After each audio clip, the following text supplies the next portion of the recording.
Bonsoir à tous et à toutes. Je vais essayer de tenir le timing. Parler du Conseil local de sécurité et prévention de la délinquance qui a été installé, ou plutôt réinstallé sur Laval, et permettre de donner quelques incontournables au départ pour justement en faire, comme ça a été évoqué tout à l'heure, un espace vivant. C'est à mon avis favoriser la mise en place d'une action quotidienne et collective, développer une politique de prévention qui s'adresse au plus grand nombre et dans le même temps s'attacher le plus finement possible, on en viendra sur quelques exemples tout à l'heure, aux actions de suivi individuel. Et enfin, rendre l'action crédible en se dotant de moyens conséquents, ça a été évoqué ici et là, et en portant un message politique réaliste et clair, selon moi, avec notamment ce qui nous a permis de démarrer une action cohérente pour nous, le recrutement d'une coordinatrice CSPD. Alors sur le premier slide, vous avez rapidement la partie, je dirais, institutionnelle et opérationnelle, comment se décline un CSPD plénier qui rassemble une cinquantaine de personnes, qui a pour vocation de définir les perspectives locales en fonction des besoins. C'est une réunion qui se tient une fois par an, c'est une grande messe. Quelque chose qui est beaucoup plus fin, beaucoup plus régulier, beaucoup plus intéressant, c'est le CSPD restreint avec le préfet, en l'occurrence la préfète de la Mayenne, le maire, le procureur et l'adjoint à la sécurité. Et puis, donc, on a des groupes de travail et d'échange d'informations qui ont vocation thématique ou territoriale.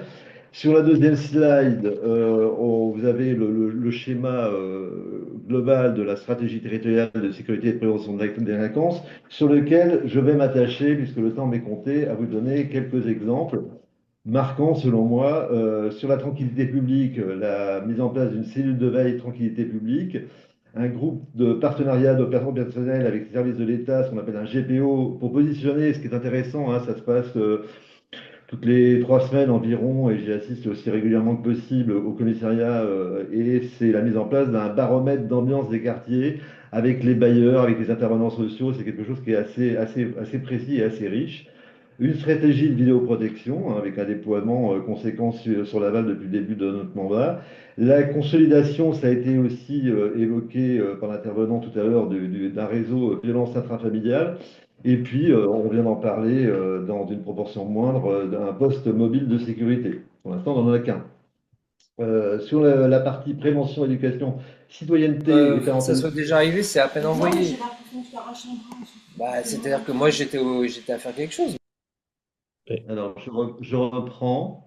Vas-y. Je reprends. Sur la partie prévention, éducation, citoyenneté et parentalité, une action qui me paraît être un enjeu important de prévention en direction des moins de 12 ans, hein, qui est quand même un public très fragile, identifié et problématique, parce qu'il échappe souvent à beaucoup de radars. Un dispositif de prise en charge en soirée des 5, 11 ans ou 12 ans dont les parents travaillent en horaire décalé. Ce sont des exemples que je vous donne, hein, bien évidemment. Et la détection, un système de détection des jeunes en situation de basculement vers ce qu'on appelle le narcotrafic.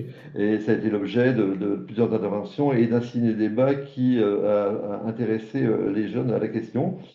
Une particularité lavalloise, c'est la mise en place en fin d'année dernière de cellules de veille territorialisées que je co-préside, qui nous permet, on a coupé la ville en quatre, hein, grosso modo, hein, c'est par quartier, ça nous permet d'échanger sur l'actualité, l'ambiance dans les secteurs et déterminer avec les acteurs de secteur en proximité les actions à mettre en place.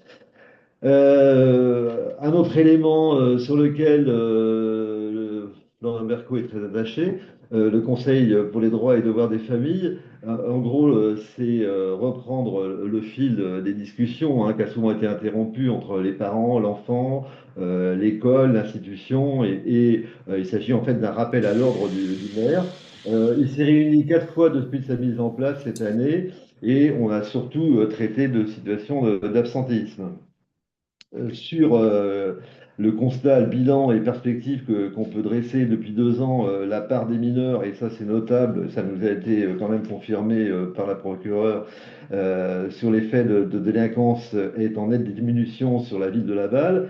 On observe aussi une amélioration de la tranquillité publique, une articulation des actions avec la recommandation de la Convention citoyenne, hein, qui a été menée sur Laval tout au long de l'année 2024. Ce qui est intéressant aussi, c'est l'adaptation et les réactivités de l'outil.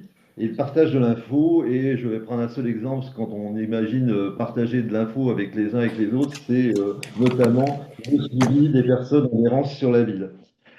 Petite conclusion en ce qui me concerne, puisque j'ai une délégation eau sécurité avec un S et j'y tiens beaucoup, c'est parler de sécurisation des parcours de vie. À Laval, c'est de la maison des 1000 premiers jours, ça a été évoqué très récemment entre nous, à la mise en place de territoire zéro chômeur. Voilà, j'ai dû tenir le temps à peu près. Évidemment, il y aurait mille choses encore à dire, mais je me tiens à votre Merci. disposition. Voilà, On a donné merci. beaucoup d'exemples de ce qui peut être fait, mais on pourrait revenir dans la partie questions-réponses. Merci.